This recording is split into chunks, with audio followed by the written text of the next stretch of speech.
Paul McKenna is a man with a mission. He's out to prove there's no such thing as a hopeless case.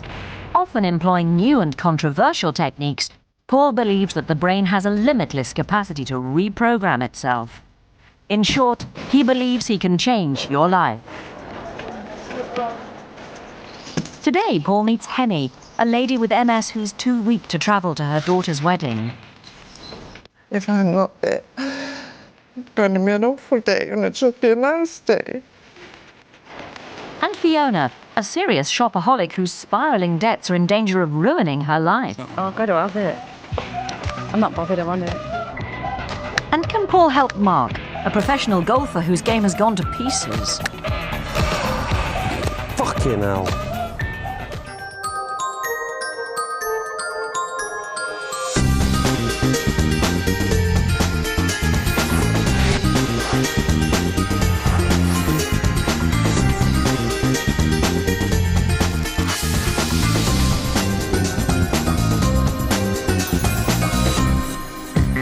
Some people are always saying to themselves, I can't do this, I can't do that. If you continually say that, then after a while you begin to believe it. There's a saying, argue for your limitations and they're yours. I've seen so many amazing changes in people over the years, I can't say where the limits of possibility are anymore.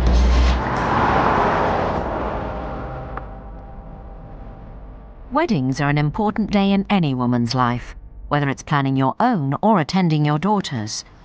But Henny and Liz Litchie have a real dilemma. Having had MS for the last 20 years, Henny fears she's too weak to attend her daughter's wedding in just 3 weeks' time. Multiple sclerosis is a degenerative condition which attacks the nervous system. It's seriously affected Henny's mobility. I was diagnosed 20 years ago, and I have really only in the last 8 years had a problem with it. Whoops. Even if I want to make myself a cup of tea when I'm on my own, so I think I put that off, which normally you just would get up and have fun. Maybe I'm just being slightly selfish because I want to be able to walk, not making it a big effort each time and thinking, oh God, now I've got to go there. I just would like to be more normal, be more like myself, because this isn't quite myself. I just would like to be nice and feeling going to the theatre and the concert and feel free. That's it. I don't feel free. For many years, Henny lived an active life as a nurse and mother, despite her condition. But a year ago, her mobility started to deteriorate dramatically. Now even simple tasks like a trip to the supermarket are a frustrating struggle. I've always worked at it, one way or the other. Hyperbaric oxygen, yoga. Apitherapy was the worst and the most painful. Apitherapy is where you get stung with live bees 3 times a week between 24 and 48. And I did that for 6 months. Some people it helps, it hasn't helped me. Anything which I think might be helpful, I at least try. If I don't try, then I will never know whether it would have helped. Cool. Set to go. Henny knows there's no known cure for MS, so she's learnt to live with the debilitating symptoms. But there's one event she's desperate to attend, and the prospect of missing it is breaking her heart. Chris and I both got engaged, about 1.5 years ago, and when we planned the wedding, obviously we love the south of France, but we kind of thought, okay, it's beautiful, it's secluded, it's in the sunshine, but Mum was also, the multiple sclerosis was a lot better than it is now. She's deteriorated quite rapidly in 1.5 years, so probably quite naively, I never thought it would ever come to you not being able to be there. I mean, I'd never plan a wedding day around my mum, the most important person, not being there. You know, she was mobile-ish before, but now it's just impossible, I think. Henny's condition has been complicated further by a recent bout of pneumonia, which under doctor's orders has ruled out flying and left her even weaker. Is that what it's called? I know it's her daughter's wedding, but my attitude is, well, I'd rather her be alive to wait for her grandchildren than to push the issue of whether she should travel that far. And, you know, it's a long way to go. She's not allowed to fly at the moment. So, and then But I'm sure she'll bring it up in the next 2 weeks, because it's about 3 weeks' time now, and we're getting pretty close. I mean, it would be a tough haul. I'm sure that next week will be the crunch week. I know, the steps are going to be the problem, but... Liz is now faced with a dilemma. Should she cancel her wedding or put her faith in Paul McKenna? Daughter's wedding and I can't be there, or I can't even help. Okay. No, it isn't. It's not fair. If I'm not there, it's going to be an awful day, and it should be a nice day.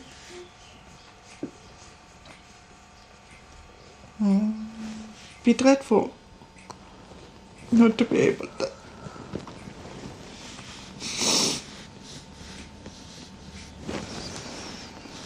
Gotta think positive. I know, something like that doesn't help either. No. Yeah. Paul works with a diverse range of medical disorders and illnesses. Even though he can't cure Henny, he's optimistic he can help her find the strength to make the journey to her daughter's wedding. There was a study done in the United States a few years ago upon people who had terminal cancer but had had full remissions. They'd completely recovered. And these people had all used different things. Some of them had used special diets, some of them had used visualization techniques, other people had used prayer. But the one thing that they all had in common was every one of them believed that what they were doing would work for them. Henny's had MS for 20 years, so her body will be irreparably damaged by now. So I can't cure her, but what I can do is help her have a better quality of life. I can help her to feel more energized, more motivated, more confident, more optimistic. And when she feels like that, the world's going to be a better place. And hopefully she will achieve her goal of being able to go to her daughter's wedding. I somehow feel this has come at the right moment. I mean, I know it can't be cured or anything, but just a bit better mobility would be great, and a little bit more energy. Because these two go together, because I need so much energy to walk, so you get your energy level goes very quickly low. And so it'd be great if, yeah. And somehow I feel that this might have come just at the last moment. Time is short, and Henny's case is so severe that Paul's decided to combine hypnosis with bioenergy healing, a controversial treatment which focuses on energy flows through the body. Firstly, he gives Henny visualization techniques which begin the healing process. I want you to forgive your immune system for attacking you. It was just overdoing its job. These are reinforced by the energy treatment of Seika Nikolic, who will be working with Henny on a daily basis for the rest of the week, before Paul returns for another session. The mind and body are intimately linked. One is always influencing the other. I tend to work predominantly on psychological problems. Seika tends to work predominantly on physiological problems. When we combine our combined effort is greater than the sum total of their individual parts. Human being is made of atoms and molecules that are vibrating at a particular frequency. Seika believes that when someone is unwell, the part of them is vibrating at a different frequency. And what she does is realigns them. Somehow she's able to synchronize their energy so that it's flowing again perfectly. I don't know whether that's true or not. All I know is that what she does works. My father had rheumatoid arthritis. He was crippled with pain. He was going to have to be in a wheelchair. He could hardly move. He was in such agony, and he didn't believe in alternative therapies. But eventually I persuaded him to go and see Seika, and 5 days later he bounced into my office. He looked about 10 years younger, and he said, "I'm healed." And even to this day, I was so astounded by what a miraculous result Seika got with him. I use hands, to transform energy through the body. So I have sensitive hands. I mean, I can feel the pains, I can feel the blockages, I can feel and I can recognize where is the problem, so I can focus on it. I give, with one hand I give energy, with the other one I take away negative energy. Yeah, I felt very light. And I did yesterday as well, felt very light. So as if if I had wings, I might be able to fly instead of walking. I do believe it's working, and I do believe that Sika can help me. And Paul in his different, because it's quite different. The wedding day may be in the balance, but the dress is bought and paid for. Unfortunately, Henny's too weak to accompany Liz for the fitting.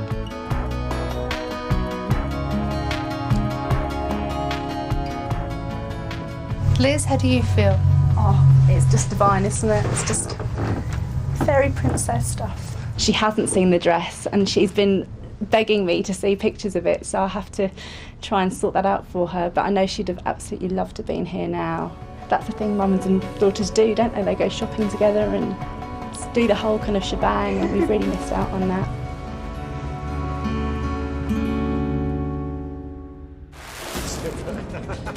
So with less than 3 weeks to go, can Paul, against all the odds, get Henny to the wedding on time? Can he fix a pro golfer who's lost his nerve?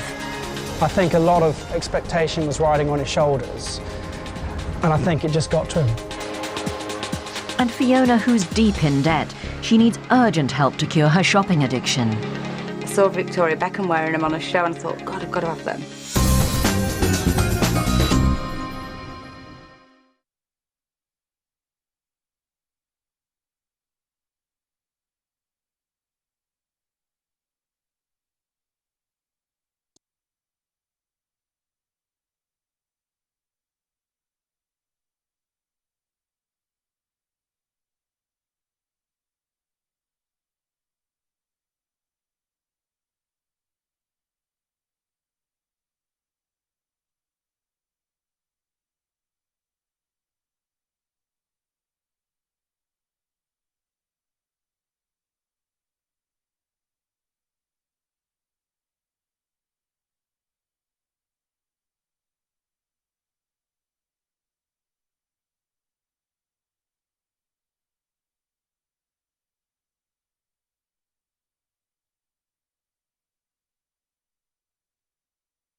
After 6 sessions with Seika, Henny's energy levels have significantly improved. So Paul returns for the final push in an attempt to get Henny to her daughter's wedding. It's all right. Henny's immune system is attacking her spinal column. What we need her to do is not only to stop that, but also to re-establish messages from her brain to her body, yeah? So that she can find it easier to walk again and get some of, her mobility back. I'm also going to fill her full of energy, positive thoughts, confidence, and optimism about the future. So first of all, just remember a time that the mobility was good. Tell me when you have that, Henny. Just give me a yes. Yeah? That's such a good feeling. Yeah? What color is that feeling? Give it a color. Sort of mauvey blue. Mauvey blue. A blue, yeah? Yes. Okay, take that blue and move it up into your head, move it down through your chest, into your arms and hands and fingers, into your feet, to the very tips of your toes, and then double the brightness. There we go, that's it. The combination of Paul and Seika working together is particularly powerful because the trance Paul puts Henny into allows her to completely relax and fills her full of positive thoughts. This releases any negative energy for Seika to absorb and flick away. Now, what we're going to do is we're going to accelerate that good mobility state by stepping into it, amplifying it, and then generalizing it into your future. And let these messages encode into every cell of your body. There you go. That's right. I want your unconscious mind now to assist us as you go to your immune function around your spinal cord. Because I want to ask your unconscious mind to stop attacking your spinal cord. You feel better, more energy, happier, healthier, and through the process of visualizing yourself younger, I'm going to ask the cells in your body to regenerate. Remember how it felt to move as a younger person, think as a younger person, and let all of those younger memories encode into every single cell of your body and de-age you. That's right, because when you awaken from hypnosis, I'm going to wake you up, but leave you young. You were very responsive. So what do you think, Seika? Yes, she's doing quite well. Doing well. So you're feeling good, yeah? No, I don't feel good. I feel marvelous. Marvelous! I do, That's yeah. fantastic. Yeah, it is. Very good. So what I want you to do is literally, like, every few minutes, go de-age yourself. And what I also want you to do is to go, good mobility. Yeah, that's it. And just keep doing it, yeah? Wow. An hour and a half later, Henny manages to walk without crutches for the first time in over a year. God, you're doing brilliantly. That is fantastic, isn't it? Are you okay to walk without Seika? Could you walk towards me, take a few steps? Just keep hold of Seika for a minute, though. Just like that. Yeah, okay, all right, yeah. Just walk towards me. That's fantastic. 1 point. That is brilliant. Great. Brilliant. That's fantastic. That's really, really good. The last time I had this type of mobility was probably 18 months ago. But I didn't have this sort of good feeling about me. I have this great feeling, which is so good to have this feeling because it's not been there for so long. The visualizations are vitally important. They have a powerful effect upon us physiologically. Through the things that we imagine, we can change our body chemistry. Think scary thoughts, you have different body chemistry to if you think relaxing thoughts. So when you're continually visualizing, repairing the body, replenishing the energy, that's what happens. A week later, back in Sevenoaks, Henny has found the intensity of the dual treatment quite overwhelming. Henny had the treatment last week, and it was pretty hard to I did notice the one thing, I thought she was dead. The next day, I nearly died of a heart attack myself. It was really quite interesting. It's because Henny, dearly loved lady, had not mentioned to me that both Paul and Seika had said that she might be smoking really heavily. Well, the next morning, I left at 8 o'clock, and she was lying in a certain position, and I came back at 12:30, and I was expecting her to be up and about, and she was in bed in exactly the same position. And oh my God, and I couldn't even see any breathing. I thought, oh my goodness, what's happened here? But she was just in a real heavy sleep. So that was the first after effect of the first treatment that I noticed that, my God, she for the balance of the week, I mean, she has really been sleeping. Yesterday I went, quite a few steps down that way, which was quite nice for me to do. There are just 2 weeks to go before the wedding, and Henny is practicing Paul's visualization techniques and attending sessions with Seika daily. I'm almost frightened to say. I definitely feel nearer to it than I felt before, but I'm still not 100% sure. Will all the preparation be enough to get Henny to her daughter's wedding in Saint-Tropez?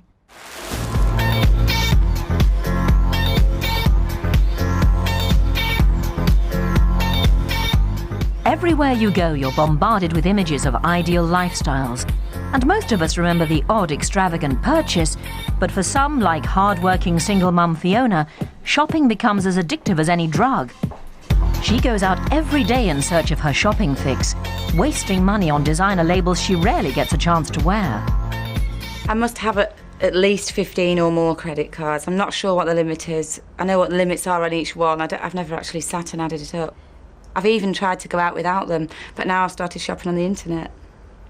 So I'm not safe at home either.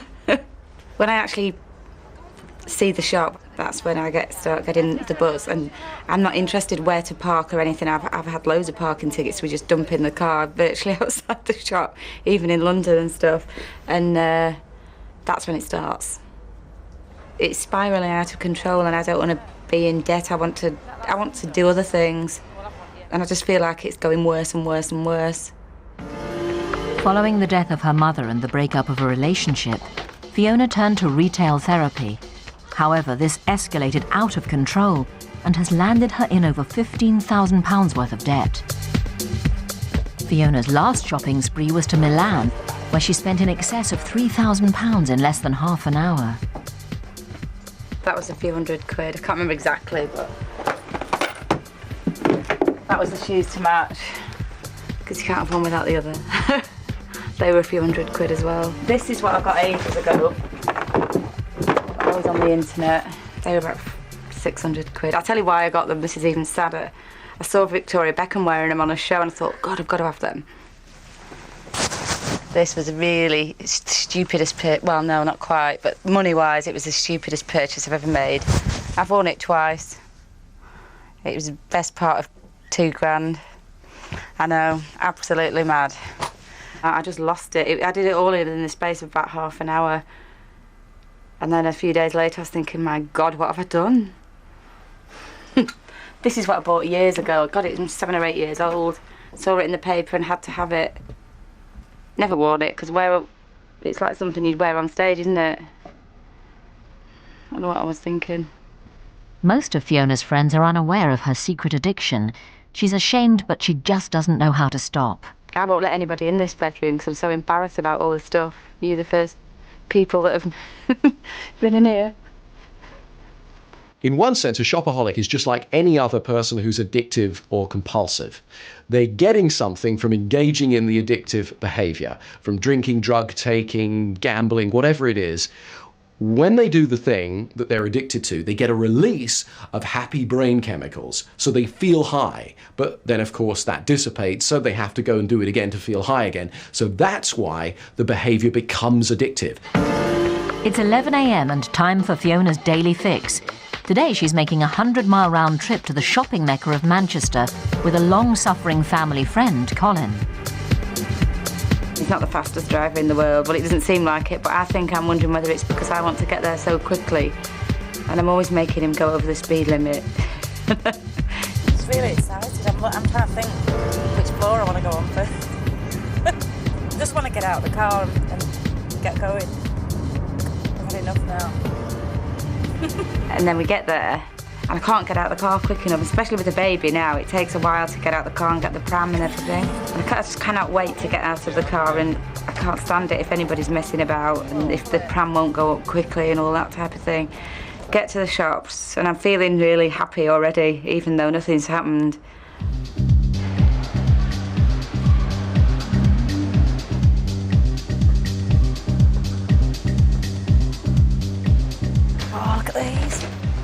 Rocking horses. How much is it? I don't know. Have a look. £45 on this N1. How old are they for?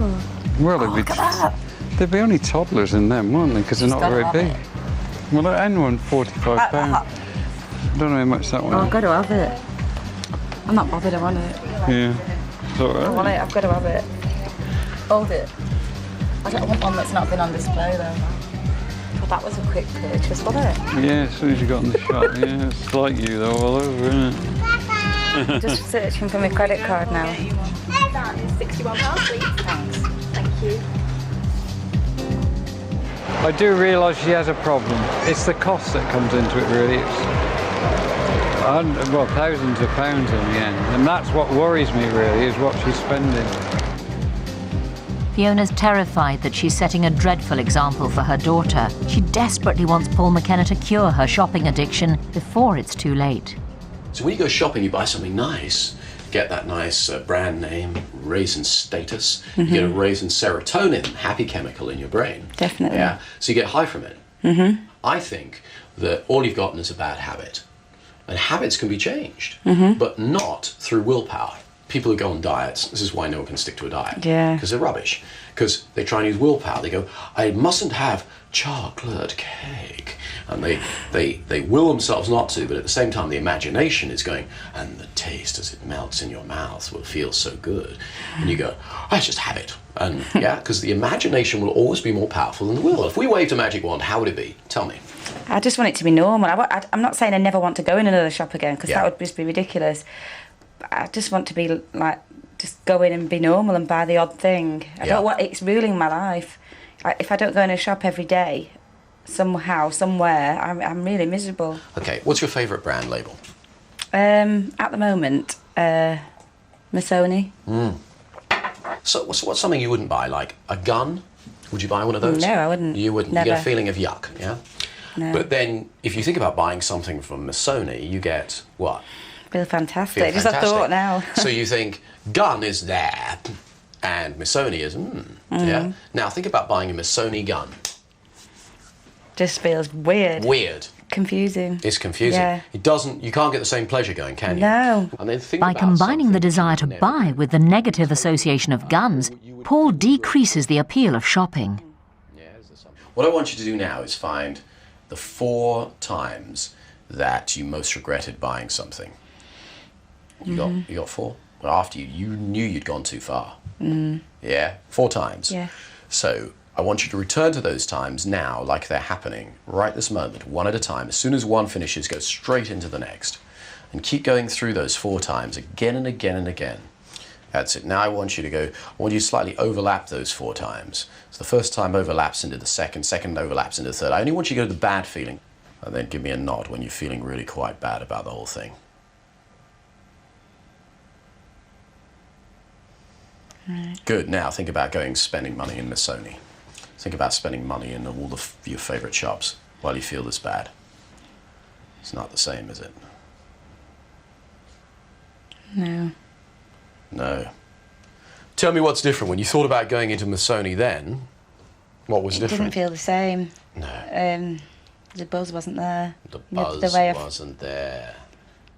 By amplifying and repeating the worst feelings Fiona felt about shopping, Paul breaks the threshold of her old addiction. I've changed the neurochemical state associated with buying that you had. But just to stop you is not enough, because I want to give you what the shopping was doing for you in other ways. Right. And I want it to automate. So you don't have to go through a ritual each day to feel good. It just happens. Because there's certain things that should be top of your list. Of right? course, yeah. Yeah, each week. Let's call it, that's your A-list. Things that you have to buy. You know, Yeah. like, I don't know, Food. milk. Yeah. Like food. What else does it have to buy? Give me an A-list. Have to buy food. Nappies for baby. Nappies. Yeah. Now, there are other things that are really good to have, but you could live without them. So these are B-list, yeah? Everything else is a C. So, you have to have some clothes, but you got some, yeah? You don't have to. More than enough. Yeah. Missoni dress is on a C list. Definitely. Yeah? Whereas when we started this, it was the motivation to put it in the A-list. It was the A-list. Yeah. We've just redone your list. Having altered Fiona's perception of shopping under hypnosis, Paul replaces the high she got from spending with good feelings from her everyday life. And I want you to reinforce every positive thought you've ever had about yourself. So as I count back from 10 to 1, your unconscious mind will have arranged for an irrefutable demonstration to you that you're no longer a shopaholic. You're a happier, more fulfilled person, leading a more functional and fulfilling life. 10, 9, 8, beginning to return now. 7, 6, 5, and bringing those good feelings with you. 4, nearly back. 3, 2, 1. Wide awake. Feel good? Yeah. Ha ha. Let's go and try it out, shall we? An hour later, Fiona is back at the shops, but this time she feels completely different. I feel really weird because I came in here earlier on and I feel totally different about wanting to buy things. Like it's a total waste of time because I don't need it. But before I was like, oh. Normally now I'm rushing around like a lunatic looking for stuff that I want to buy. Even before I've even looked at it, I've gone to the till with it. But I don't feel like that at all now. I just don't feel any urge to buy anything because I know there's actually nothing I need. So it's not on the A or B list, is it? Because I don't need it at all.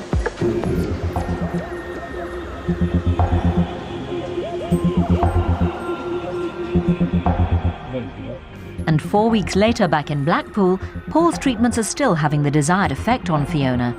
She's not bought any designer clothes and is noticing other benefits in her life. Since I've stopped shopping, I've had a lot more time on my hands. The stuff that was really needed doing for a long time, and I've started to actually do it in the garden and just catch up on all sorts. There's so much stuff I need to catch up on. It's good. Even that makes me feel better about myself. Fiona's biggest test was a pre-planned trip to the shopper's paradise of Dubai. Normally I'd be dreading my credit card bill when I came back, and there was none of that. It was just great. Oh, there was one instance, and I was in the airport, and it was really a really good shopping airport. I ended up in the toy area, and I was picking these stuff, and I knew I didn't want them or need them, and I've not gone to the till or anything, but I had them in my hand, and there was books slightly near, and I looked up, and honestly I saw Paul McKenna's book looking at me, and I looked at it, and I just put them back. I thought, no, that was really weird. It was as if he was there. Denial is a big part of any addict's life. Now her compulsive shopping is cured, Fiona retrieves one of the many boxes of receipts she's hoarded. God, it's nearly £5,000. Fiona has about 15 times as many receipts stashed away, and she calculates a shocking estimate of the grand total. 120,000.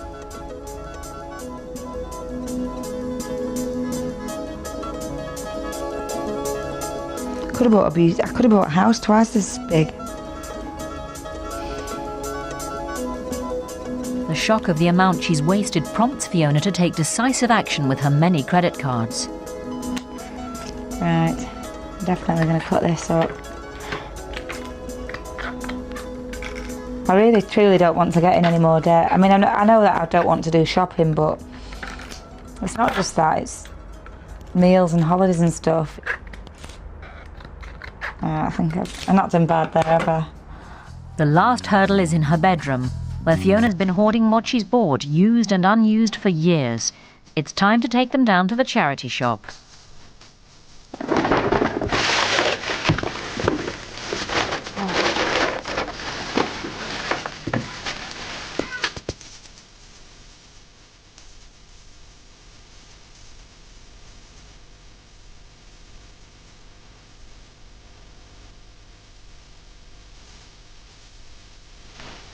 Because I think deep down, spending so much money all the time was depressing me, and now I've not got that, and I don't know, I just feel better about myself. It's been the best thing that's ever happened. Coming up, can Paul help a pro golfer? If he doesn't earn some prize money soon, his career's over. And Henny's desperate to attend her daughter's wedding. Will she be there on Liz's big day?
Many people enjoy a relaxing game of golf at the weekend, but when it's your livelihood, the pressure's really on to master your swing. 23-year-old Mark Greening gave up his safe full-time job in the local supermarket to take the gamble of becoming a professional golfer.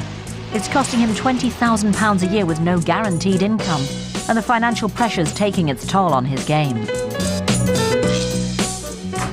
A top amateur golf is almost run as the same as a professional circuit, really. There's competitions every week you can play in, but generally you're just doing it for fun and to try and just have a good laugh with your friends. As a professional, it's a career and all the things that go with it. It sounds like it should be a dream job, but it is very hard. You have to work very hard at it, relentless practice. So it's a very hard thing to try and do. Mark's coach Jez has certainly noticed the difference in his game since turning pro. He was a grip it and rip it type person. He'd get up there, tee the ball up with a very limited amount of thoughts and just knock it down the fairway.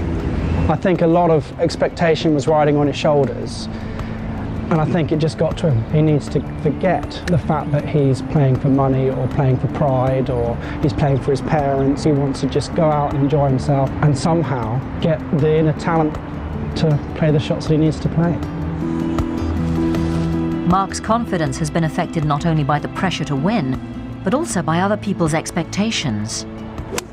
When I turned professional, I had a good reaction from some people, a negative reaction from some. A lot of people kind of question whether I was good enough to play. Sometimes I'll be playing quite well and I'll just hit a bad shot and all of a sudden I'll think of someone's comment 2 years ago, say, am I good enough to do it? And that'll just put a whole different slant on my mindset, which I'm really looking to eradicate. Having failed to win a single tournament all season, pressure's mounting for Mark. I need to start winning some money soon enough to be able to keep going on as a professional. It's a burning desire, really, to find out if I'm good enough to do it. If he doesn't get it together, he'll only have a very short life as a professional golfer. It's a make or break time for Mark, definitely. Having worked with many top athletes, Paul's confident that he can help Mark. State is the key. Athletes call it the zone. Nothing else matters, and we're totally focused upon that one activity to the exclusion of all other things. It's actually quite euphoric as well and enjoyable. So what I'm going to do is I'm going to collect times from the past that are within his memory of when he's been in the zone, and I'm going to make a super state of zone, and I'm going to trigger it. So whenever he competes in a tournament, he'll be playing at his peak performance. So it doesn't mean he'll win every tournament, but what it means is he's operating at the optimal level. Mark's about to tee off at the first hole of his next pro tournament.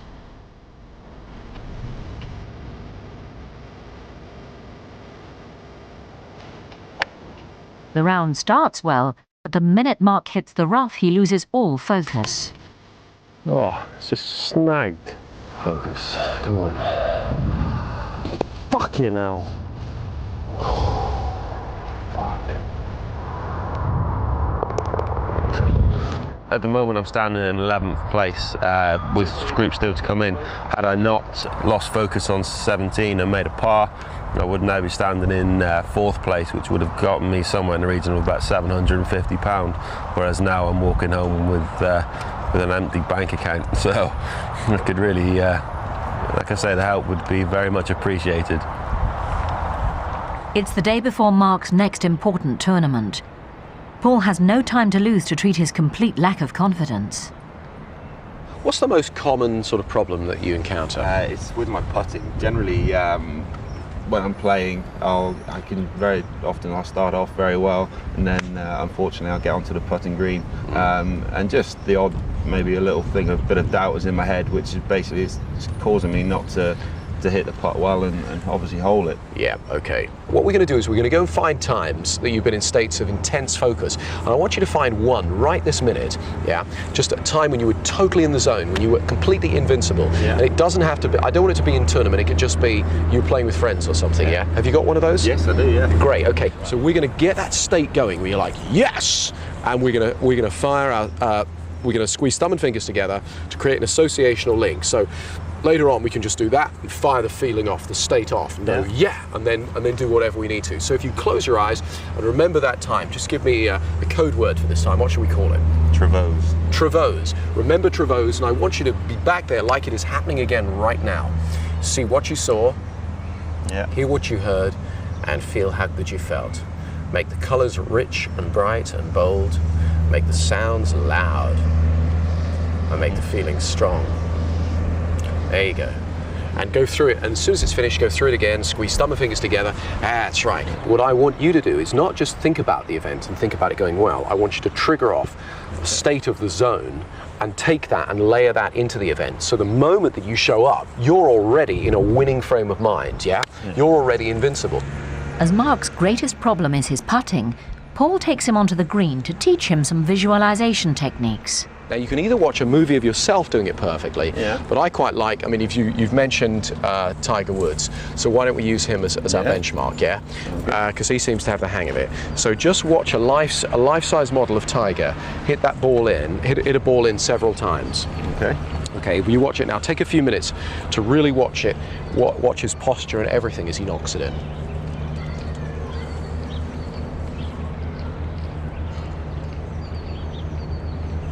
Okay, cool. Now, what I want you to do is to step physically forward into Tiger Woods' body. And you're inside Tiger Woods' body? Yeah, I am. Yeah, good. Copy his exact posture and everything about him. How does Tiger Woods feel?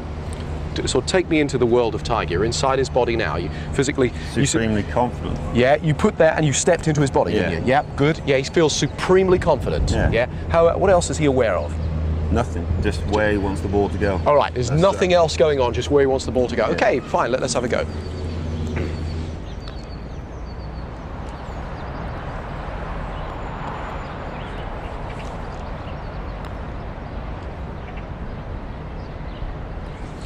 Great, okay, now, let's do it again. Let's watch Tiger, all very, very close, very nice. Yeah.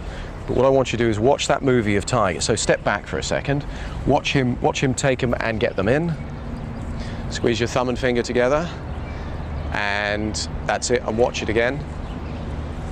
Having taught Mark a technique to trigger off feelings of being in the zone, every time he squeezes his thumb and finger, he will be able to relive that feeling.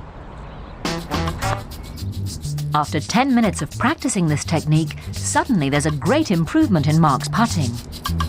Nice. Bingo. Beautiful. That's very nice. How's it feel much better then? Just got a lot more confidence. I'm stood there thinking this is going to go in and not worried about any outside kind of interference. Yeah.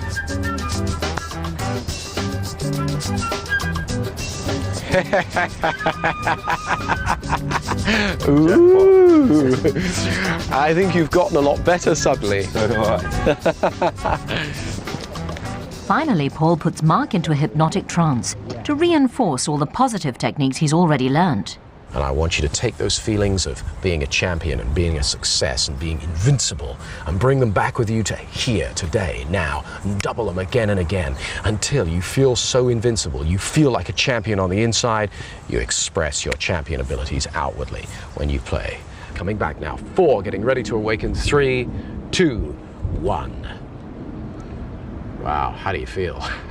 Awesome. But what you need to do is to always ask yourself, how much better am I getting? That's really the only question, because what that does is reinforces the direction of gradual, never-ending improvement, which is part of the fun of golf as well. Superb. Fantastic. Thanks, Mark. Thank you very much. Yeah. Cheers. Take care. Most sports people spend time training physically for an event, but they don't do enough psychological preparation. And guess what? The physical side of it is about 50%. The psychological side of it is about 50%, in my estimation. And so you cannot have one without the other. To be quite honest, I feel absolutely superb. It's my confidence levels they have gone through the roof. I kind of stood on the first tee a minute ago and stood there, didn't have any worries about where I was going to hit it, and just went straight down the middle. So yeah, I'm feeling very, very good. It's very much more of a confidence thing rather than worrying about outside factors. Just generally just very happy and just ready to hit it in the hole. But the true test will come when Mark is under pressure in his next tournament. And the following day, a very relaxed Mark Greening gets himself into the zone. Initially, it seems that Mark's game isn't going too well. Fuck all from that, can you? Absolutely fuck all. Prior to his treatment with Paul, a shot like this would have knocked Mark's confidence. Today, he's controlling the pressure and keeping his mind on the ball. What would Woods do? Cheers, guys. What would he do? He'd knock this in and birdie a couple more.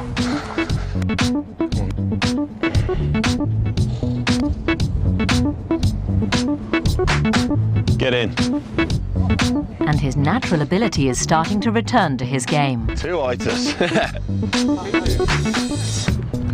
Not bad. that. Normally I wouldn't even thought about holding that, would have been just trying to get it somewhere close. So that's what you get when you play with confidence, I suppose. Good 3, mate. Generally, I'm very, very happy with the way things have gone. Like I say, it wasn't quite the score or the win I was looking for, but that progress has definitely been made, and I can take that on to the next few tournaments and hopefully move on up. Unfortunately, after filming, Mark suffered an injury to his hip which has ruled him out of recent tournaments. But next year, he's aiming to up the stakes playing at European level. Just 3 weeks ago, Henny had given up all hope of attending her daughter's wedding in France.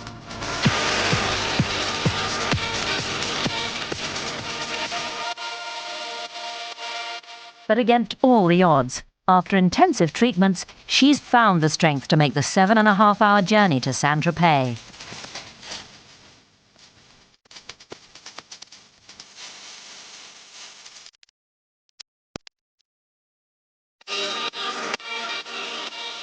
Oh, I'm here. I didn't think it was 3 weeks ago I wasn't going to be here. I'm beginning to get inner strength. It's given me all that energy, and I can feel that now more than ever. Yeah, and I'm here. I, Christopher. Take you, Elizabeth. Take you, Elizabeth. To be my lawfully wedded wife. To be my lawfully wedded wife. From this day forward. From this day forward. For better, for worse. I have a feeling if I hadn't had the treatment, it would have been almost impossible to be here near my daughter. Yeah.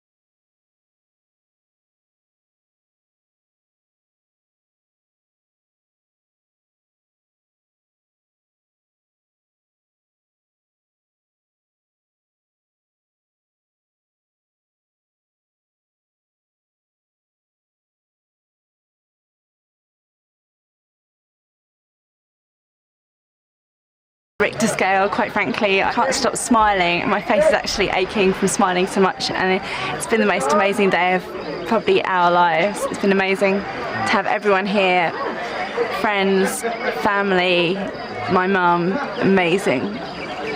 Amazing. Today has been a wonderful day. As we're getting married, I'm being around most of the time, being able to get about. But in between, I was rather taken over by the heat.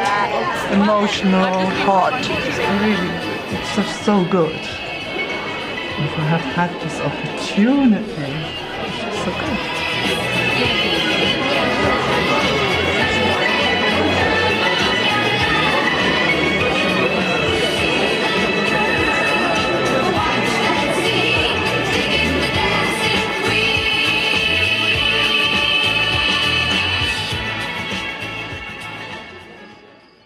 Next week, can Paul help Michelle achieve her dream of a painless birth without resorting to drugs? He meets Helen, who suffers from a dangerous lifelong compulsion to pull out and eat her own hair. And Kerry, a former prize-winning horse rider who can no longer jump.